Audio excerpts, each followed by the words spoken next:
lagi di Hidup Sehat pemirsa, masih membahas mengenai hepatitis akut misterius. Nah, tadi ada fakta mitos yang belum terjawab nih, Dokter Ekles. Hindari berbagi barang pribadi dengan penderita hepatitis. Nah, fakta atau mitos, dokter? Saya jawab mitos saja ya. Mitos.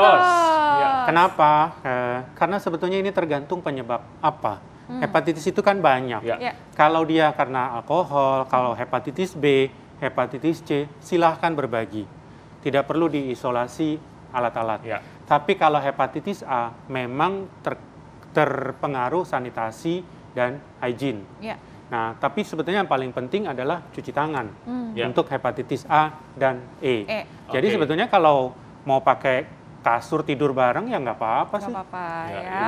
Gitu. Nah, ini pasti yang namanya ibu-ibu nih ya dok ya, pasti kan udah mulai was-was ya kan kita kalau misalnya denger, wah banyak menyerang anak-anak gitu ya. Dan pastinya kita pengen tahu nih gejalanya tuh apa sih dan apa sih yang perlu diwaspadai gitu. Silakan dokter. Ya, memang perlu kewaspadaan dalam hal ini. Tadi namanya misterius, gejalanya bisa tidak spesifik. Tapi dari data yang ada dari anak-anak yang terkena, gejala awal adalah gejala pencernaan. Apa itu gejala pencernaan? Mual, muntah, kembung, diare, dan sebagian besar didahului oleh demam. Lah, tapi kita kan juga banyak orang sakit muntaber. Tapi kalau muntaber biasanya tidak lanjut ke hepatitis. Apa tanda bahwa livernya terganggu? Yang paling terlihat adalah mata kuning, pipis kuning. Biasanya pipis dulu jadi warna kuning. Pipisnya warna? Kayak air teh. Kayak air teh. Air seni aja kayak seperti warna air teh. Nah, itu tanda-tanda liver terganggu. Walaupun kita mengatakan kalau udah sampai kuning itu sebetulnya udah terlambat. Bagaimana supaya cepat? Cek SGOT, SGPT. Wah, itu kan di rumah sakit. Jadi apa yang harus kami lakukan? Waspada kalau anak ini dengan diare misalnya, kok lemes banget ya? Kok kelihatan makin teler anak ini. Nah, mendingan bawa ke rumah sakit. Bawa ke rumah sakit. Tapi kalau diare satu kali nggak ada perubahan pipis atau mata ya nggak usah lah. Nggak apa-apa ya. Pokoknya diare, keadaan umumnya anaknya ini lemes banget ya dok ya. Terus kita lihat fesesnya ada perubahan warna dok? Ada perubahan jadi pucet abu-abu. Dempul ya, kita istilah kita dempul. Seperti aspal gitu ya dok ya warnanya ya. Jadi perubahan dari feses warnanya. Air seni. Sama mata ya? Sama mata ya juga atau ya. Kulit, tapi kalau kulit udah terlambat ya. Nah ini biasanya kan hepatitis jarang terdeteksi nih. Nah, di waktu dininya, tiba-tiba udah akut aja dokter. Nah, gimana dok cara mengatasi dan supaya tidak sampai terlambat para orang tua juga nih? Tipsnya sebetulnya waspada, tapi juga tidak boleh terlalu cemas. Karena yang saya lihat sekarang adalah kecemasan yang makin tinggi mendengar berita seperti itu. Waspadanya adalah menemukan gejala tadi pada anak. Terbanyak sebetulnya anak pada usia di bawah 10 tahun.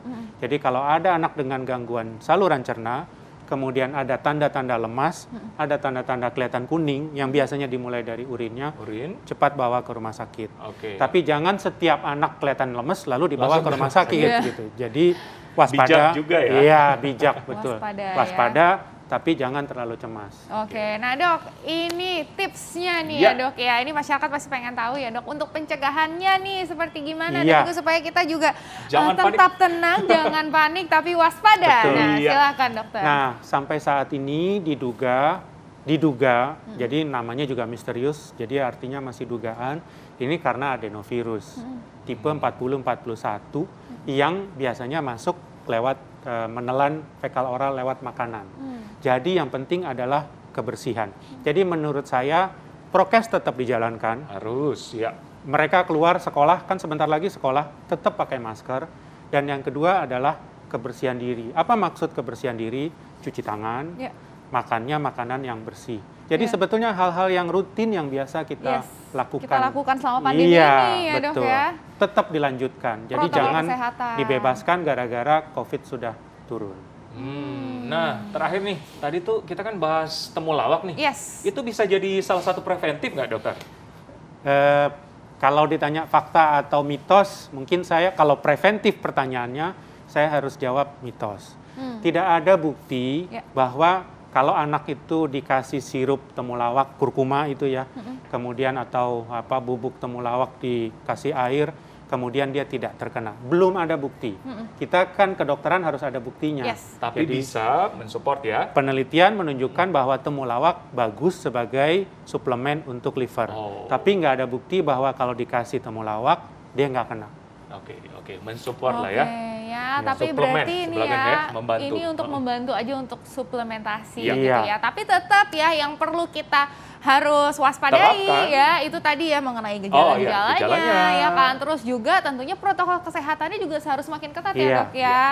Ya, cuci tangannya tetap, terus udah gitu hand hygiene ya, terus juga sanitasinya itu juga penting sekali. Setuju banget. Yang penting jangan panik. Yes, betul sekali. Bijak, waspada dan jangan panik. Betul sekali. Terima kasih banyak dokter Irsa. Seperti biasa banyak sekali informasi kesehatannya.